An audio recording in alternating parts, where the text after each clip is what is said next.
बात करेंगे अभी लेटेस्ट एक खबर या समाचार कह लें आया था न्यूज़ में कि एक 63 वर्षीय महिला गुजरात में उसको इम्प्लांट लगने के बाद उसके कान की सुनने की क्षमता काफ़ी बढ़ गई थी।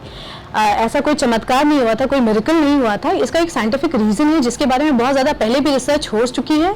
इसके कुछ आर्टिकल्स हम लास्ट में इस वीडियो के कोट करेंगे, ये जानते हैं इसके बारे में। सबसे पहले ये जनरली उस केसेस में पाया गया है जहाँ पे पीछे के दांत लोगों के बहुत समय से मिसिंग है।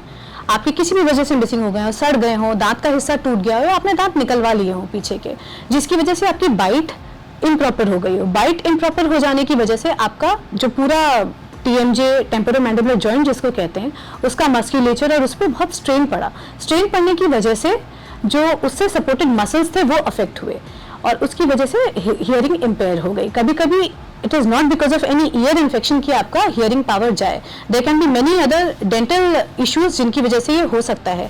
Adenoids can lead to it, या क्लेफ्ट पैलेट की संभावना जिन बच्चों में होती है, या आप ये समझ लें जैसे डेंटल एब्सेस किसी के मुंह में है, किसी दांत में पस बना है या एब्सेस है, उसके प्रेशर से भी यूस्टेशियन ट्यूब या मिडिल ईयर में दबाव पड़ सकता है और आपके सुनने की क्षमता कम हो सकती है। जैसे ये प्रेशर रिलीव होता है, हियरिंग कैन बी इम्प्रूव्ड। इस केस में भी कुछ ऐसा ही हुआ था। यूस्टेशियन ट्यूब यानी हमारे जो मिडिल ईयर में ट्यूब होती है, उसका जो मसल्स उसको सपोर्ट करती है उन्हें टेंसर वेली टिम्पेनाई या टेंसर पैलेटाई कहते हैं। ये दोनों स्ट्रेन में आ जाती है अगर आपका इम्प्रॉपर बाइट है या आपके पीछे के दांत मिसिंग है बहुत लंबे समय से और आपका सामने का जो दांत का हिस्सा है ये वर्टिकल जो है रिड्यूस्ड हो गया है, vertical dimension of occlusion.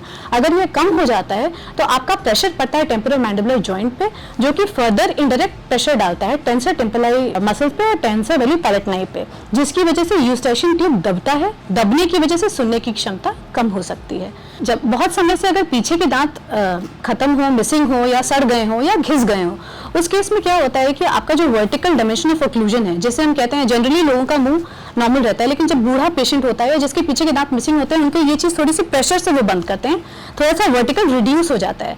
Reduce होने की वजह से उनका इम्प्रॉपर बैलेंस्ड ओक्लूजन हो जाता है, जिसकी वजह से अगेन टेम्पोरोमैंडिबुलर जॉइंट पे स्ट्रेन आएगा और आपकी यूस्टेशियन ट्यूब की मसल्स पे भी इफेक्ट आएगा। बहुत सी मसल्स ऐसी हैं जो हमारी ओरल कैविटी के साथ साथ कान को भी सपोर्ट करती हैं। इसी वजह से ये सारी प्रॉब्लम्स की चलते मद्देनजर रहते reduce vertical dimension of occlusion भी हियरिंग लॉस में रिजल्ट कर सकता है। तो this was the reason. Implant जैसे उस पेशेंट को लगा दिया गया, इम्प्लांट लगते ही उनकी बाइट इंप्रूव हो गई और ये प्रेशर रिलीव हो गया।